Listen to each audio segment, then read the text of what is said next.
Hey everybody, Jordan here from R40 Fly Shop up in Sandpoint, Idaho, doing another fly tying tutorial for you today. Today we're going to be doing a cool little emerger pattern called the Dandelion.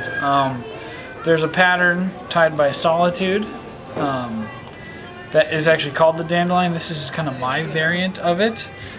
Same kind of a little midge, zebra midge pattern, but I used some Maxima here and then some widow's web from MFC to form this cool suspended emerger. It's a really cool and effective pattern. It's one that you don't really see a lot out there, not a lot of people are using, but I've personally used this one quite a bit from lakes to rivers, and it does work. I've had times where you're throwing a tiny little midge pattern on a lake, for instance, when the chironomids are hatching, and they're just below the surface and they're refusing that top offering, and just dropping that thing down even an inch or even 6 inches, you can adjust the stem length there. You can really turn the day around and get them feeding on your fly. There's other things you can do too. You can do like little pheasant tails. You can do any real aquatic insect that hatches like that. You could do adjust the stem length, the bug, and go at it and be creative. So let's tie one. To get started, we've got a size 18 heavy scud Gen Ryu hook in the vise here, and the first step is kind of getting that plume or your little indicator built. So what I've got here is some 8-pound Maxima, and you take a pretty healthy amount of it here so you got something to work with. I like using Maxima because it's plentiful and it's pretty inexpensive for doing this, and it's just about that right stiffness for this. So what you're really doing is you're going to use your finger. You got two ends here. Pretend you're doing an improved clinch knot. Just say your finger is the hole of the eye of the hook essentially. So what you do, I do 3 turns. Takes a little practice to do this.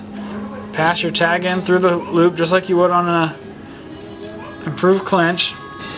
Pass it back through the loop it just made and pull it down. So you've got an improved clinch here.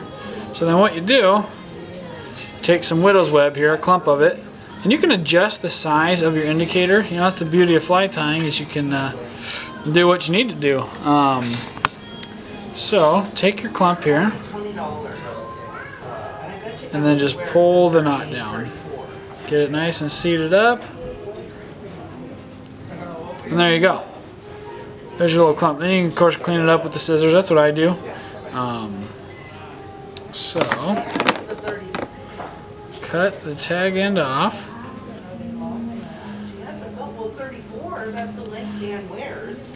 Just like that. Boom. Got a little nice little poof of stuff there you put floating in there. Get her floating. So then, at this point, you can just adjust how long you want that stem. So this kind of average that I run is like there, but it's adjustable. I'll show you. So once we got that built, using 14-aught Vivus. I like using thin thread on my flies, and this 14-aughts, for as thin as it is, it's pretty strong. Even if you nick it, it's a good thread. Clip that free. So from this point, the fly part's just a basic zebra midge, but the cool part about this is this cool little suspension deal. So let's do about that much for the post there.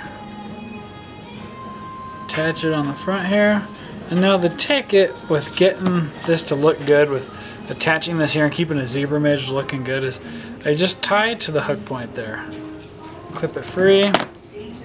Right behind there, I'm going to grab some silver wire, ultra wire and small for the ribbing, and tie it in right where that Maxima stopped to kind of help keep that taper going on the body. Tie it down, and then now we just work up and work on our taper. It's tough getting it exactly perfect, but it really doesn't matter. Fly this small, the way this is presented, I find that the presentation of this is really unbeatable when they're only eating under the surface.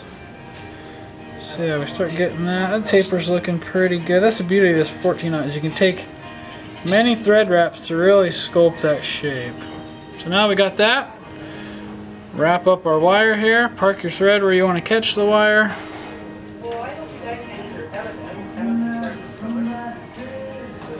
I like using the wire just because it adds a little weight, enough to just pull this fly just under the surface. You can use dubbing. You don't have to use peacock herl in these to do it. To kind of cover up your work here, add that little thorax. Peacock herl is natural. It's around, but you can really customize these for whatever. And I just use one piece of peacock herl. Get it attached here.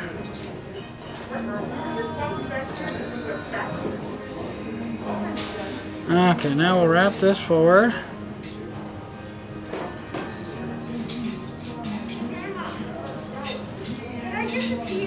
Tie it off. Cut it free. Now pull up the stem there of your indicator. Start doing a little thread dam to get it to stand up.